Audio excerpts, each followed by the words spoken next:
नमस्ते। हमारी क्लास है बीएसटीसी फर्स्ट ईयर के लिए और हमारा विषय है भारतीय समाज और शिक्षा। भारतीय समाज और शिक्षा के अंतर्गत हमने समाज की आवश्यकता और महत्व से संबंधित मुख्य बिंदु हमने कल देख लिए थे पिछली कक्षा में। आज हम पढ़ेंगे समाज से ही संबंधित विभिन्न पहलुओं को देखते हुए इसकी विशेष संदर्भों को, जिसमें आज हमारा टॉपिक है भारतीय समाज की ऐतिहासिक पृष्ठभूमि।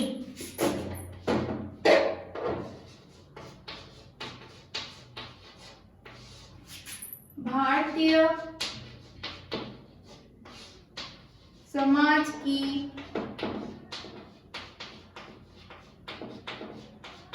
ऐतिहासिक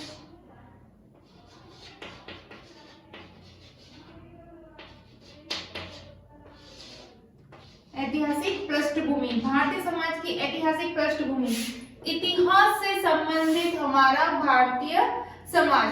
हमारा भारतीय समाज कोई छोटा मोटा समाज नहीं है, हम सभी इसकी विभिन्न पहलुओं से विदित हैं। हमें पता है हमारी भारतीय संस्कृति क्या है, हमें पता है हमारा समाज क्या है। भारतीय समाज जो है, भारत का जो समाज है वह हमेशा से ही आकर्षण का केंद्र रहा है। वह हमेशा से ही आकर्षण का केंद्र रहा है। दूसरे जो विदेशी समाज है, जो विदेशी शक्तियां हैं, हमेशा वह आकर्षित हुई है हमारे समाज से, समाज के लिए, हमारे समाज के प्रति, हमारे भारतीय समाज के प्रति। यहाँ पर अनेक जो है शक्तियां आई हैं, जिसमें हम देख सकते हैं भाई यहाँ पर यूनानी भी आए हैं, यहाँ पर मुस्लिम शक्तियां भी आई हैं, यहाँ पर अंग्रेज भी आए हैं, डच भी आए हैं, फ्रांसीसी भी आए हैं, बहुत सारी यहाँ पर शक्तियां आई हैं। लेकिन जो भी यहाँ पर शक्तियां आई है वह हमारे समाज में रम सी गई है, यानी कि वो भी हमारे समाज का एक हिस्सा बन सी गई है। चाहे वह हमारे समाज को पसंद करे या ना करे, लेकिन फिर भी ना चाहते हुए भी वो यहाँ पर रहना चाहती है। कुछ ऐसी ही बात है हमारे भारत के समाज की, हमारे भारतीय समाज की। हमारा जो भारतीय समाज है वह ना आज का है और ना ही कल का है, वह सदियों से चलता आ रहा है, सदियों से चलता आ रहा है। और भारतीय समाज के गुणगान और भारतीय समाज के महत्व हम अनेक विद्वानों के ग्रंथों में हम पढ़ चुके हैं। हम जानते हैं कि हमारा समाज बहुत ही अलग अलग विभिन्न चीजों से मिलकर बना है। चीजें यानी कि हमारे भारतीय समाज में बहुत सारी जातियां रहते हैं, बहुत सारे धर्म रहते हैं और वो सभी अलग अलग संस्कृति को मानते हैं, लेकिन आखिर में हम सब में एकता बनी हुई है, जो कि हमारे भारतीय समाज की सबसे बड़ी निशानी है।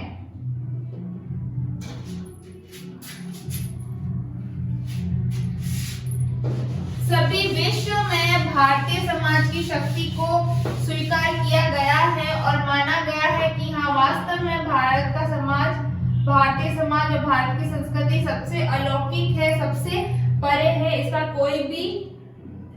उसको कोई भी तोड़ नहीं सकता।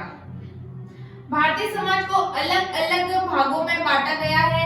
समय के साथ साथ में अलग अलग क्षेत्र में हम भारतीय समाज को देख सकते हैं। तो जो पहला जो है वो है प्राचीन भारतीय समाज। पहला है प्राचीन भारतीय समाज। प्राचीन भारतीय समाज सबसे पुराना हमारा भारतीय समाज है, जिसके बारे में हम ग्रंथों में पढ़ते हैं और शायद ज्यादातर तो ग्रंथों में भी लिखा हुआ नहीं है, क्योंकि साक्ष्य ज्यादातर उपलब्ध भी नहीं है। प्राचीन भारतीय समाज को भी विभिन्न भागों में बांटा गया है, जिसमें पहला है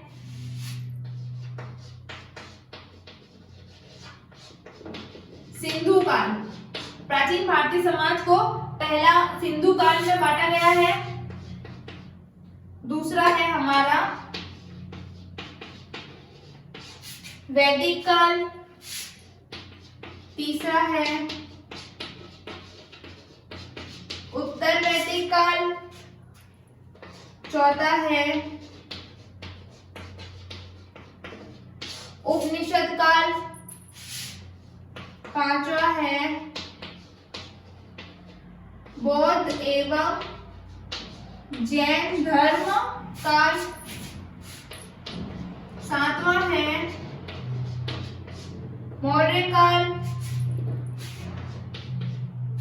और छठा है मौर्य काल और सातवां है स्मृति काल तथा गुप्त काल।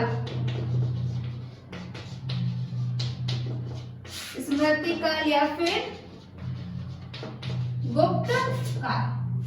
तो हमारा जो भारतीय समाज के विभिन्न क्षेत्रों के अंतर्गत जो हमारा पहला पॉइंट है वो है प्राचीन भारतीय समाज। प्राचीन भारतीय समाज को देखो कितने सारे कालों में बांटा है, 7 कालों में बांटा है, जिसमें पहला है सिंधु काल, जो सिंधु सभ्यता थी हमारी, उसका भी एक अलग से समाज था, अलग से संस्कृति थी, ठीक है। जो सिंधु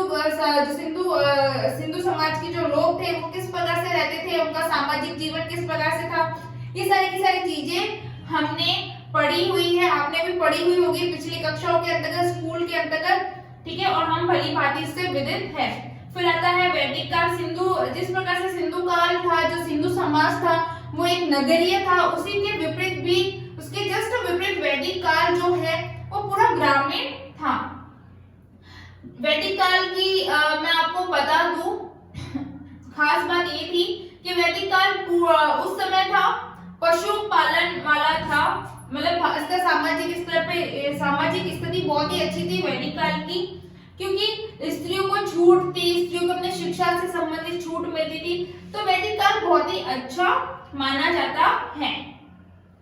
वैदिक काल की जो है वो जो समय सीमा में बता दूं 1500 बीसी से 1000 बीसी है। फिर आता है उत्तर वैदिक काल। उत्तर वैदिक काल का समय मैं बता दूं 1000 बीसी से 600 बीसी इसका समय काल है। उत्तर वैदिक काल पूर्णतः कृषि पालन काल है। उसके बाद में उपनिषद काल आते हैं, जो बड़े बड़े जो उपनिषद जो अपने जो साम्राज्य को अधीन करने वाला वह काल आया है। उसके बाद में बौद्ध एवं जैन धर्म, बौद्ध धर्म और जैन धर्म की उत्पत्ति, ये भी एक काल रहा है जो कि बहुत ही लंबा चौड़ा है। मौर्य काल हम भली भांति जानते हैं, चंद्रगुप्त मौर्य के बारे में, सम्राट अशोक के बारे में।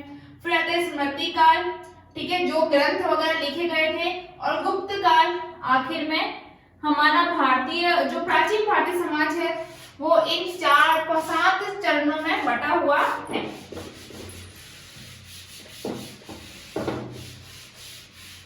जो दूसरा है हमारा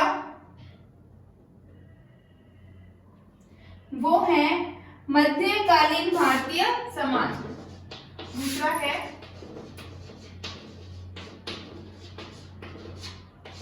मध्यकालीन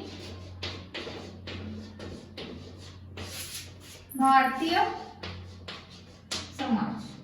प्राचीन काल के बाद में मध्यकालीन भारतीय समाज आता है, और मध्यकालीन भारतीय समाज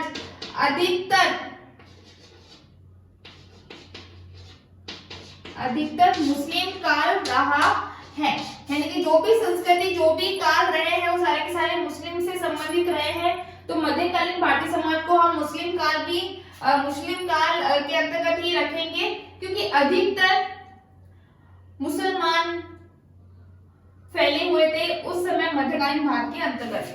तीसरा जो आता है वो है ब्रिटिश भारतीय समाज।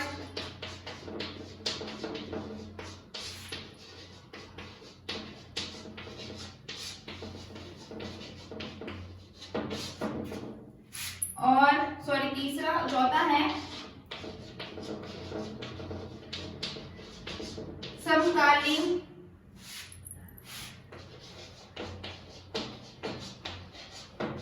समकालीन भारतीय समाज।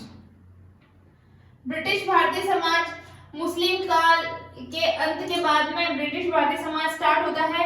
अंग्रेजों के आने से, यानी कि अंग्रेजों की प्रभुत्व सत्ता मजबूत होने से, अंग्रेजों की शक्ति में आने से लेकर स्वतंत्रता से पूर्व 1947 से पूर्व ये ब्रिटिश काल माना जाएगा, जिसमें अंग्रेजों की जो भी दास्तान थी वो सारी की सारी चीजें इसमें आती है।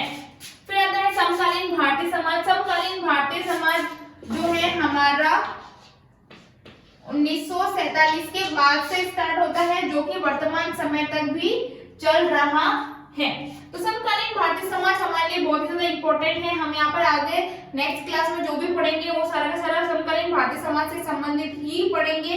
ये बहुत ही ज्यादा इंपॉर्टेंट है, ठीक है। समकालीन भारतीय समाज की थोड़ी सी बेसिक नॉलेज मैं आपको दे दूं कि समकालीन जो भारतीय समाज है वो 1947 स्वतंत्रता के बाद से ही आरंभ है और अभी तक चल रहा है, ठीक है।